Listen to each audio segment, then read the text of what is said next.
Hey everyone, how you doing today? Um, Recently I was asked about big dreams and ambitions that I may have for the future. And when I really stopped to think about it, I kind of came to the realization that other than wanting to be financially stable when I retire, is about it. Big dreams and ambitions as far as buying a house or moving to another city or getting married or whatever, stuff like that. I really don't have any desires like that. And I started to wonder if that was a good thing or a bad thing or what. So I came to the conclusion that for me, that's just how it is. And I think a lot of that has to do with the fact that I am so content with my life. I'm content with my job. It's a job, but I'm content with it. I'm content with where I live. I'm content with what I drive. I'm content with what I have. I'm content with the circle of family and friends that are my family.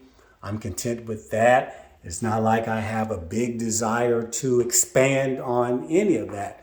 Now, don't get me wrong, if God chooses to expand those things or to provide me with things that I don't even know I have a desire for, I'll be glad to take them.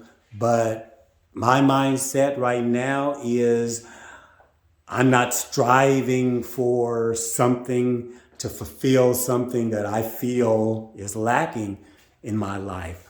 Now, don't get me wrong. I have no problem with people who, are ambitious and want the higher position on the job or want the bigger house or the bigger car or the better clothes or whatever it is that they desire.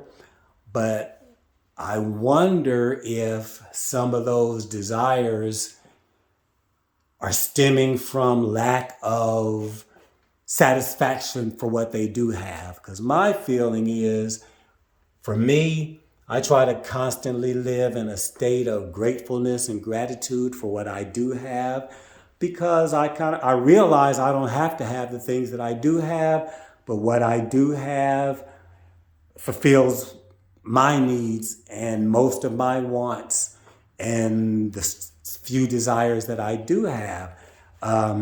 I was talking to my cousin a couple of weeks ago about the Luther documentary, and one of the things that I've always heard about Luther was that career wise, he always wanted to have number one songs on the pop charts, which is basically, to me, the white chart versus the R&B or rhythm and blues or soul charts, which is normally, the music that the black people listen to.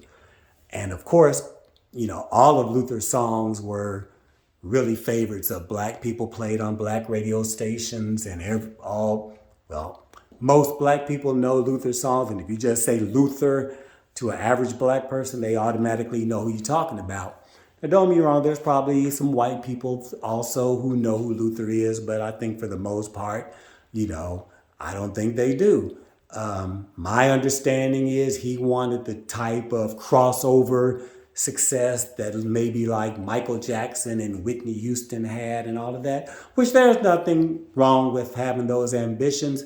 What I wonder is, and if any of you have any idea, you can leave them in the comments.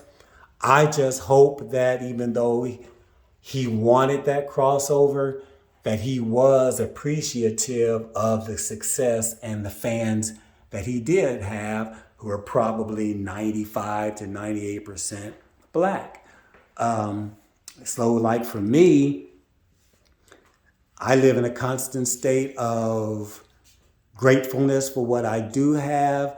And I think that since I try to stay in that state, that God appreciates that and provides me with what I need and even provides me with some things that I didn't even know that I was desiring until I actually received them, or maybe it was just kind of placed in my consciousness right before they were delivered to me by God. So I guess the conclusion is it's okay to strive for betterment and however that manifests itself in your eyes.